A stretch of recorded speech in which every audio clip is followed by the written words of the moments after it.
Hi, I'm Karan Thapar. Over the last few years, I hope you've been watching my program, The Interview on the Wire. During that period, I've interviewed doctors, politicians, businessmen, scientists, authors, and even the occasional Nobel laureate. For me, it's been exciting. I hope it's been enjoyable for you. But these, as you know, are tough times, and if this program is going to remain bold, independent, and sometimes even defiant, then I think we need your support. At the end of the day, it's a truism, but editorial independence is best defended by the viewers. So if you would like this program to remain the way it is, forthright, outspoken, and interesting, then would you consider supporting us? All you have to do is to click on the description at the bottom. But more than anything else, I hope you will continue to watch the interview. Your viewership means an awful lot to me.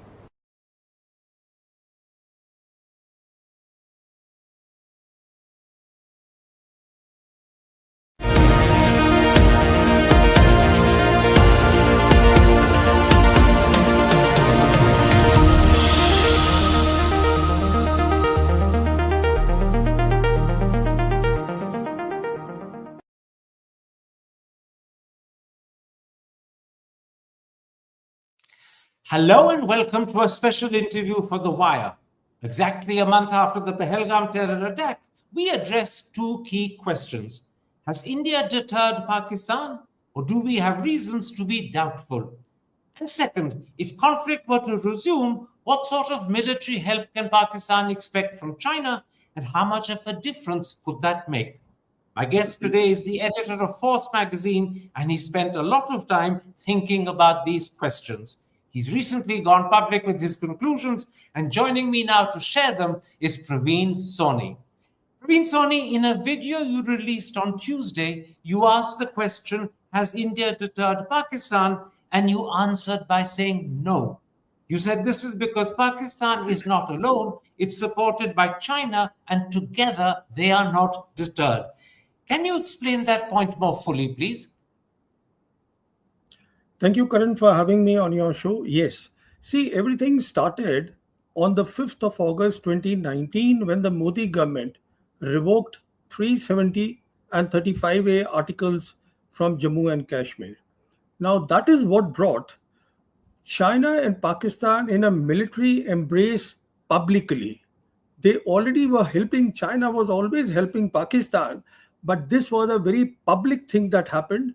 And the evidence of that is that right from that day, regularly all senior people of the Chinese leadership, starting from President Xi Jinping, have said that we support, that China supports Pakistan's security and territorial integrity. Now, in India, the Prime Minister's security team should have understood the implication of that, and the implication was very simple, that it will no longer be about India and Pakistan. It will no longer be about India and a two-front war, separate Pakistan, separate China. It would now be one front reinforced war. So it is the Pakistan military which will be in the lead, totally supported by all the capabilities of the People's Liberation Army without PLA showing its hand. I mean, this is something that I have been arguing right from that day, that look, your threat is not what you think it is, because I have heard our top military leadership say these threats. No, the threat has changed. And this changed threat has a serious implication. I'll tell you why. The readers should also know that in all the wars that Pakistan and India have fought, starting with the first war of Kashmir, that is when on the 1st January 1949, a military line was created called the ceasefire line. That military line exists even today, but with a different name. It's now called line of control. What this means is all the wars, the first war, 65, 71, as far as the western sector is concerned, our west and their east, Pakistan has never been defeated. It has always been a stalemate. This shows the existence of the military line. I mean, I'm not talking Bangladesh. That was a gone case. In any case, they couldn't have done anything there. Here is then the bottom line.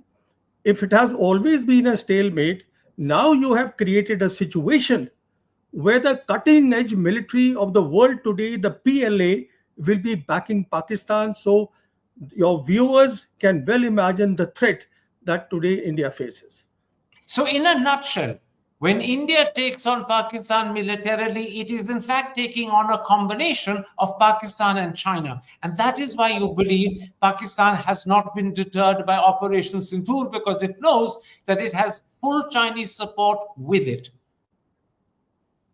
Absolutely, you are absolutely correct, Karan. This is what it is. Now, you also said in that video on Tuesday that Operation Sindoor has exposed the limitations of the Indian Air Force, but you added it would be wrong to discuss them. I'm not going to in any way get you to discuss them, but I want to ask you a different question. How serious are these limitations, or how minor are they? They are extremely serious limitations because we expose the Indian Air Force by asking them uh, to, to go after the non-military targets. And please remember that the two air forces in an Indo-Pak war, they will be leading the next campaign. And when you expose that, then what happens is, I will just take you back to 2019, the first time when they were exposed and what happened. I won't talk of the limitations now, just to make the point that now the limitations are serious. So what happened then was that in Balakot in 2019, the Indian Air Force did Operation Bandar. Now, the next day, and again, the Bandar was done on non-military targets, just like this time. The next day, the Pakistan Air Force, they responded with the operation of their own called Operation Swift Retort. And we could well see that they took on the military targets in India and they showed very good electronic warfare. Now, electronic warfare is important. I'll just come to why it is important. So once they realized that, yes, we perhaps have an edge over the Indian Air Force in electronic warfare, then they started building on that. Then in August of 2020, with help from the PLA, they set up, the Pakistan Air Force set up what is called the Center for Artificial Intelligence and Computing, whose main project was cognitive artificial electronic warfare. When I say cognitive electronic warfare, that means you are putting artificial intelligence in electronic warfare.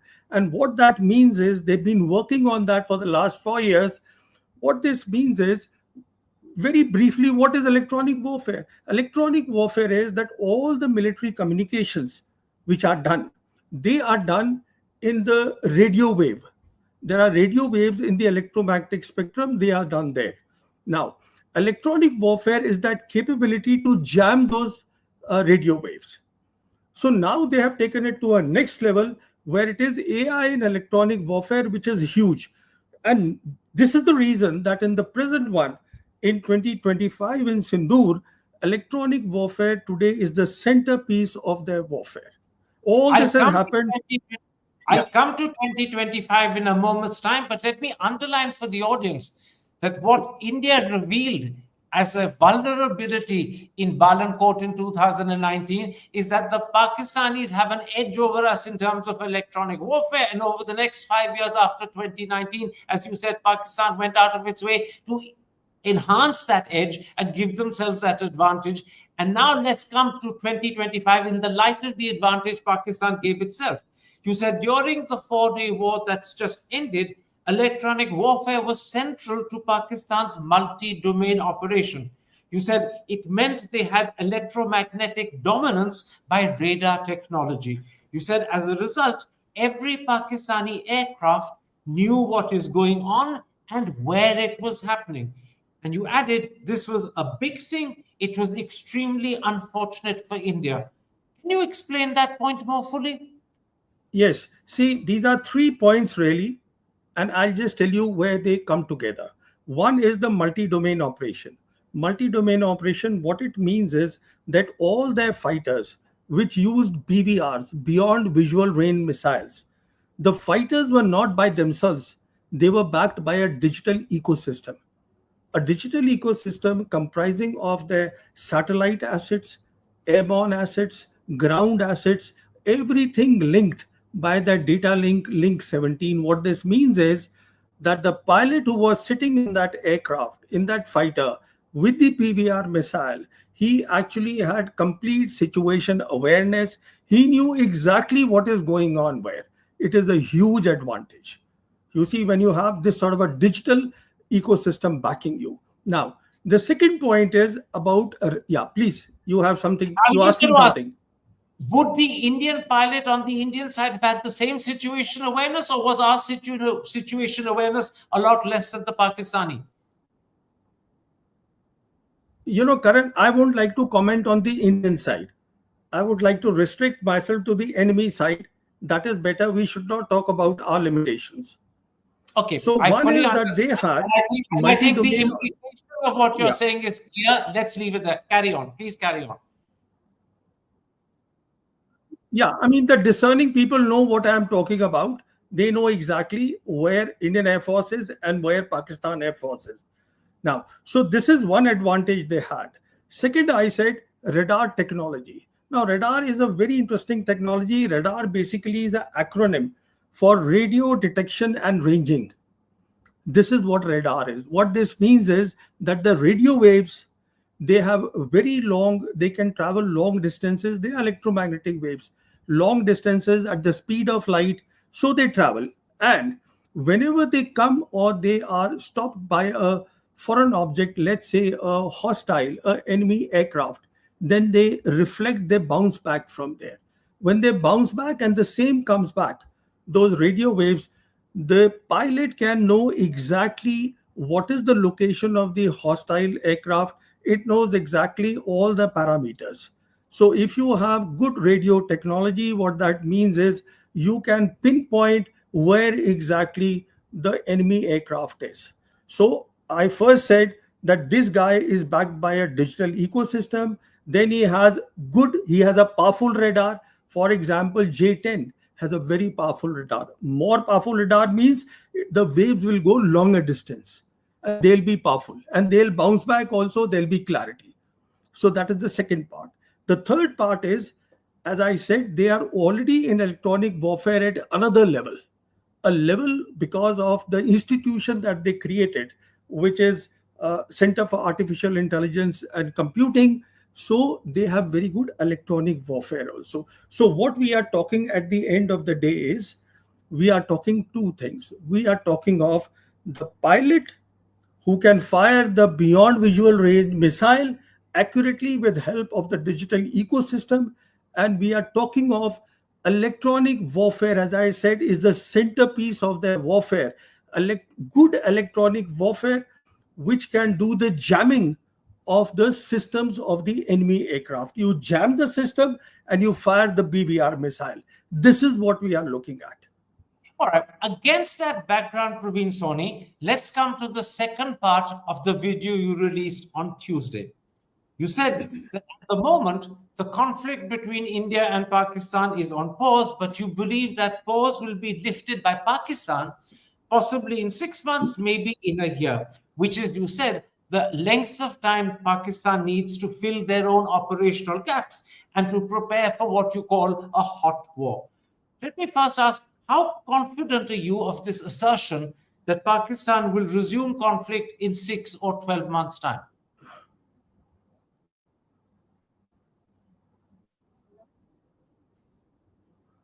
Karan, your last sentence I lost. I was going to came say, a little. how Can you please confident, repeat that?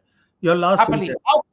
how confident are you of the claim or the assertion that Pakistan will resume conflict in 6 or 12 months' time? Right. So, Karan, there are two things. One is the intention, one is the capability. Intentions can change anytime. Capability takes time to build. So, what we are looking at is maximum 12 months time where Pakistan military, with help from the PLA, will be able to prepare a capability where they will be confident to end the pause on the new normal which exists now and take it to the next level, which is the hot war. That is the capability part. Now, the intention part depends on their leadership as to when they want to decide, but there is sufficient evidence about what is going on there. And the evidence is that the army chief who was responsible for the operations has now been elevated to a five-star rank of a field marshal, which basically means he's made from a general, a four-star to a five-star. That means they have offensive intentions. They want an offensive doctrine. They are waiting for the capabilities to build up. This part, I'm confident about the capability part. Intention is my guess that yes, when I look at this evidence, it appears like they are very serious about lifting the pause and taking it to the next level of a hot war. Let's then focus on the capability part, because that capability is essentially dependent upon the nature of support that you believe Pakistan will get from China. And there are many different types of support that you've identified in your video. Let's go through them one by one. First, in May, the Chinese PL-15 missile, which is a beyond visual range missile, proved very effective. However, Pakistan at the time in May was using the export variety. You now believe that China will give them an improved version from Beijing's own inventory. And let me start by asking you, what's the difference between the export variety and the new version that Beijing will make available, and how much more deadly will the new version be?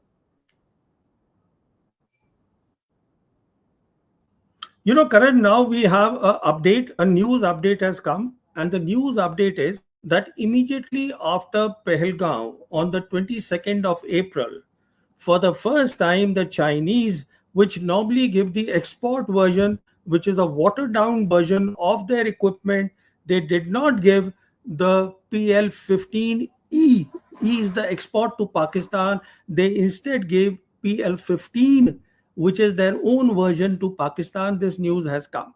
Now, what this means is, I'm just talking of one parameter. One parameter is the range, and it matters. And as far as the export version is concerned, it has a maximum range of 145 kilometers, 145 kilometers. And the version that they have given from the inventory, that version is 300 kilometers. Now, that is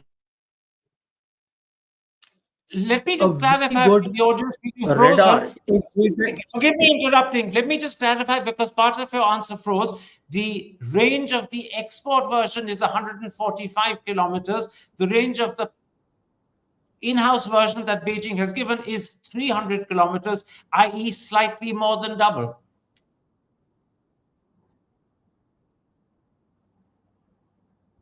Yeah. So it is 300 kilometers. What that means is they have given their top of the line stuff to Pakistan. So we have to first think why they have done that.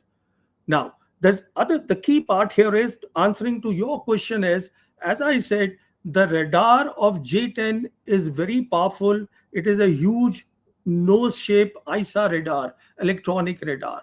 So as I was explaining earlier, radar is basically a capability where you can pinpoint, you can get all the details at a very long distance. If you have powerful radar, which means they have given them a powerful radar, they have given them a very powerful beyond visual range PL-15 missile, which means at a very long range, without even the enemy, in this case the Indian Air Force, realizing also their missile, and they have good electronic warfare, as I said. So what happens is that the Indian side communications, and he won't even realize what's happening. So all these, I'm talking of the capabilities, all these capabilities you put down and you realize what many people are saying today is the truth.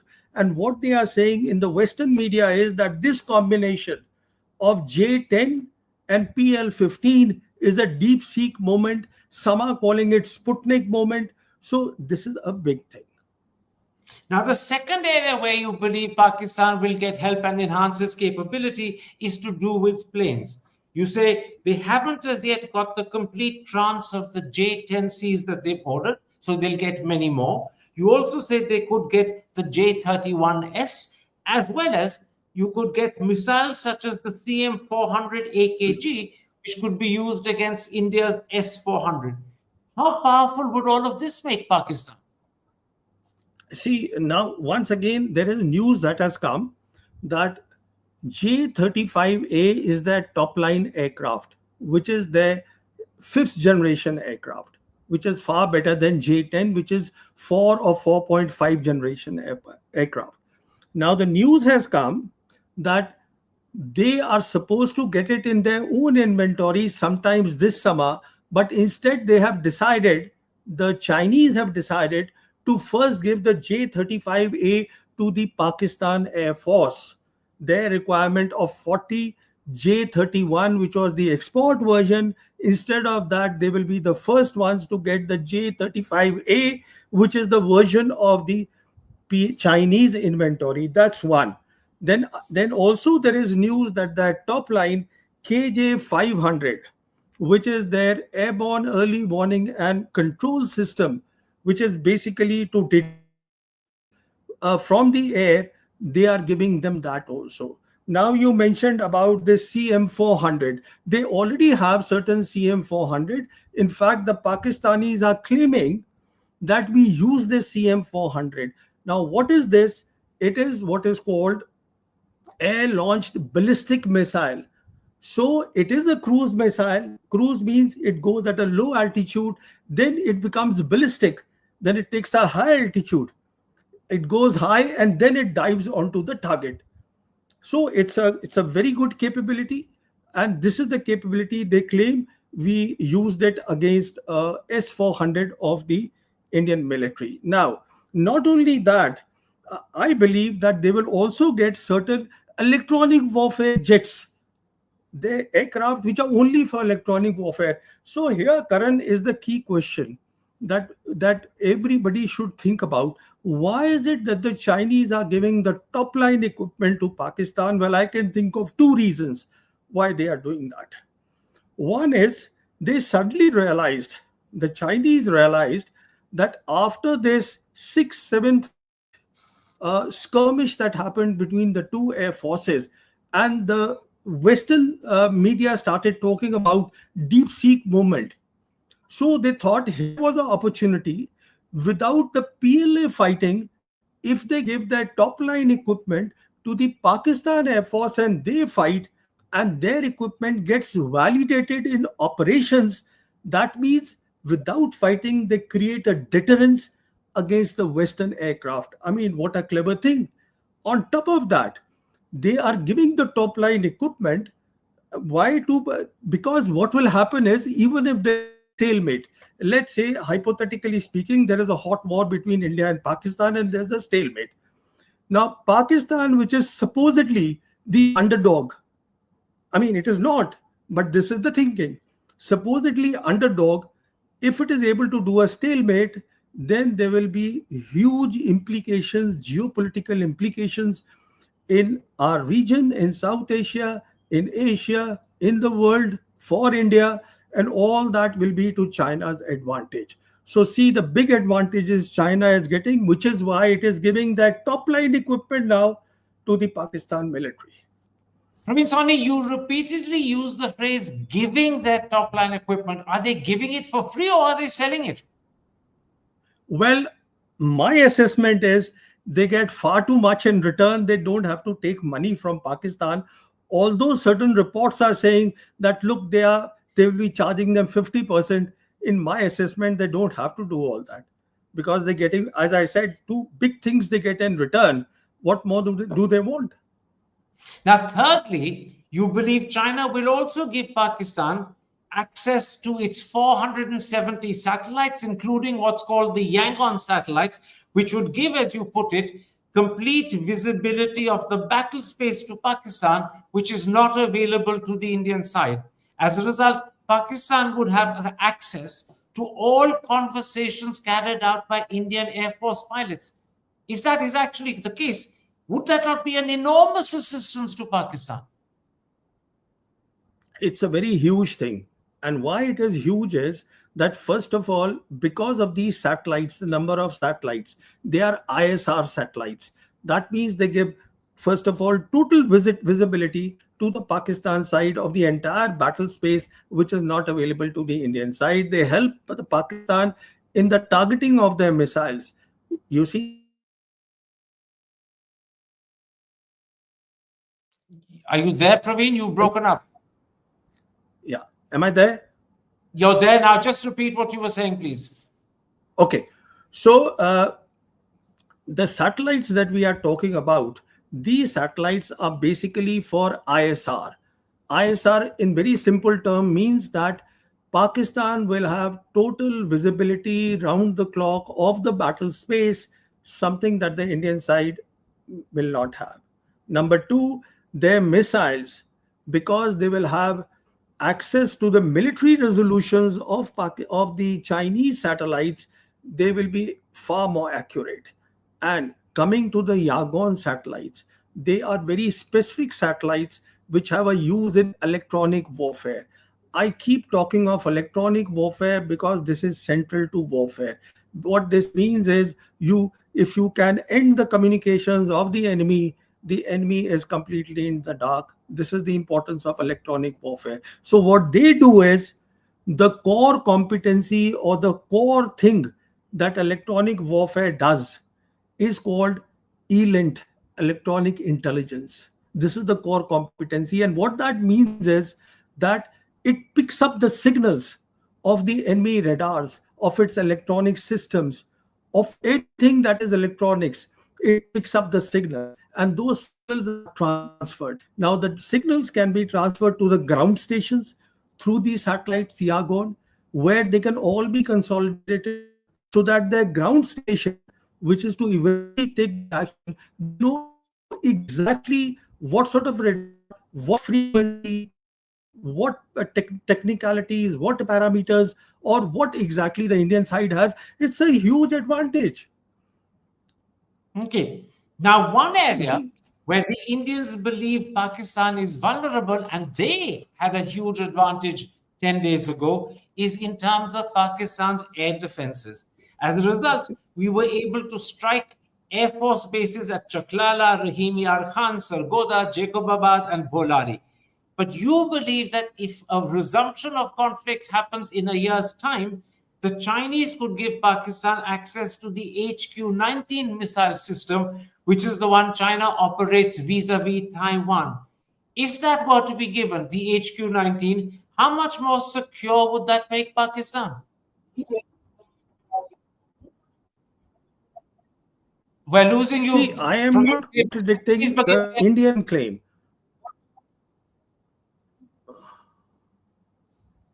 Begin your answer Can you again, hear please. me? Yes, I can. Please begin. See, yeah, I am not contradicting the Indian claim. What I want to say is that this whole operation, which was run by General Asim Munir, it was called Operation Bunyane Marsus, which basically meant that what they are looking at is building a impenetrable wall. That is what they want to build. Now, your viewers should know that the Pakistan Air Force in 1975 itself, they built a very good air defense command. They had a command, something the Indian side still does not have. And why they built an air defense command is because of the elongated geography. Now, what has happened is that missiles have also come into the game, drones have also come into the game. So, they have to review and do something better now. So, to do that better is why they are now looking at this impenetrable wall. And what that means is they are looking at better air and missile defense system. And right now, the top line system of China is HQ-19. And I believe the Chinese will give this to the Pakistani side. And then to make this wall, the next thing is the guided rocket systems. Again, the Chinese have certain state of the art, which is their PHL series, they will likely give to Pakistan. You see, the whole idea here is what I am talking. I am giving advantage to the enemy. Why? Because when you do a war appreciation, You don't think that the enemy is weak. You give a certain advantage to the enemy so that you are better prepared. And in any case, there is evidence to support that the Chinese are indeed giving that top line equipment to Pakistan. Next, what they would give is top line radars, radars which have long ranges. They will give those. Then they will give the radars which go right deep till down. The wall is totally complete, which looks after the drones, which looks after these loitering munition which are at the lower altitudes. They will do that also. In fact, I would go to the extent of saying that their mobile air defense system called FK-40, which is basically it's about microwave weapons. Now, microwave weapons do a sweep, and in that sweep at the lower end they can kill the electronics of all the drones of the loitering munition. So the point to make here is, what are they doing? At the end of the day, they are trying to pick up a leaf from the Chinese have this major system, an impenetrable wall against Taiwan. They have built, which is what they call their counter intervention strategy, which is what the Americans call A2AD strategy. So A2AD now, which is anti-access area denial strategy. Now, the point is that in the case of India and Pakistan, what will be missing in this, as far as the Pakistan Air Force is concerned, is the long range missiles. They will not be there because they are dual use. So they will not bring it in this. Otherwise, they are planning in 12 months' time to build this whole big system which will stop any advantages that the Indian side may have had in these 3 days of campaign. Very quickly tell me, you referred in that answer to microwave weapons. What are they and how lethal are they? But give me a quick answer. Yeah, it's very quick. Basically, it takes the war to another level. These are electromagnetic pulses. What this means is that they don't impact. They basically, if they have big power, and the Chinese have their microwave weapons have a power of 1 gigawatts pulses, and 1 gigawatt is 1 billion watts. These are the powerful microwave weapons they have. So what they do is they can go to big lengths, they have more power, and they can even attack the satellites, they can attack the missiles in addition to drone. And what they do is they fry, they destroy, they completely disrupt the electronics of all those. That means they are completely of no use at all. Now, we've talked about all the possible weaponry and aircrafts that the Chinese can make available to Pakistan. You believe they will, in fact, give them to Pakistan? They may give them for 50% of the cost, or they may even give them free. How confident are you that they will actually give these weapons to Pakistan? Because the whole thing hinges on your confidence. How confident are you they will actually give these weapons, these planes to Pakistan? See, I have no reason to disbelieve the reports that are coming. The report that has come about J-35A, that they are giving that now, and they are giving at 50%. I mean, something which is not even, or it's just about coming in their inventory, they are giving it. Then there is a report that has come that instead of PL-15E, they actually gave the PL-15 to Pakistan. So when you connect the dots, the picture becomes very clear. They have a reason to give it to Pakistan. So my assessment is they will do it, and I'm confident about my assessment. Okay. Now, the last point you make in your video is about the need for India to improve the information war with Pakistan. You believe that last time round, Pakistan's Air Marshal Aurangzeb outclassed our Air Marshal Bharati. What do we need to do to ensure that doesn't happen again?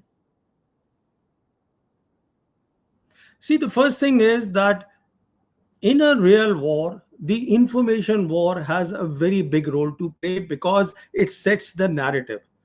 Because today there is complete transparency, people get to know what's happening in the battlefield. So it is better that a narrative should be given. And what sort of a narrative that should be? Well, yes, put in disinformation, but also give a lot of information. if you give a lot of information, something that the Pakistani sides were clever enough to do, the Indian side didn't do it. For example, Air Marshal Aurangzeb, the next day after this 6th, 7th night, he called the entire international media, gave them a briefing, a very exhaustive briefing, and actually explained them that, look, we are doing this new art of war called multi-domain operations. If he hadn't said that, probably even I would be thinking what is going on.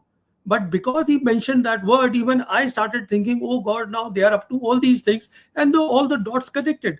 Similarly, all these analysts across the world, they have connected the dots and they have come to the conclusion, it is their conclusion, that Pakistan perhaps did better as far as the air war was concerned that one night.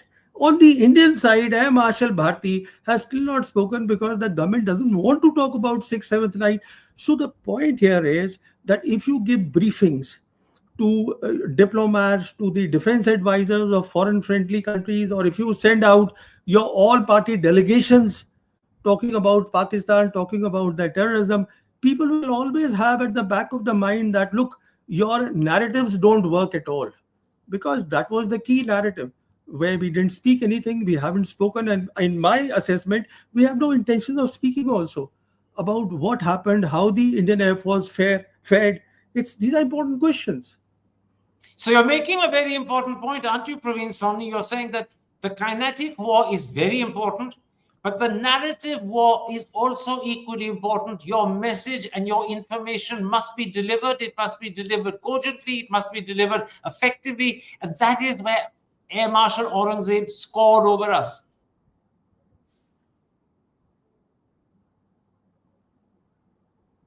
I agree with you. Okay. I entirely agree with you. So the narrative has to be strong. Oh, absolutely. The narrative has to be strong. It's important. Finally, yeah, while all of this is happening on the Pakistani side, India will, of course, be making its own preparations. It will be plugging its own operational gaps. And understandably, for very good reason, we haven't spoken about that. But let me end by asking, if there is a hot war in 6 months or 1 year, which you think is likely, who would have the upper hand? And I'm asking you that question in the light of the advantages you believe Pakistan will get from China. Who will have the upper hand if there is a hot war in 6 months or 12 months' time? India or Pakistan?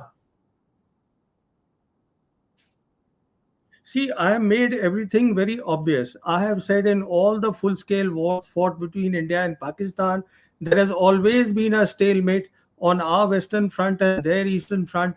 I have also said that the PLA today is at the cutting edge of modern warfare, and the PLA is giving that top-line equipment to Pakistan. So when the Pakistan military fights with adequate training and proficiency, which they have been working together since 2012 and which intensified after 2019, after India revoked this 370 from Jammu and Kashmir.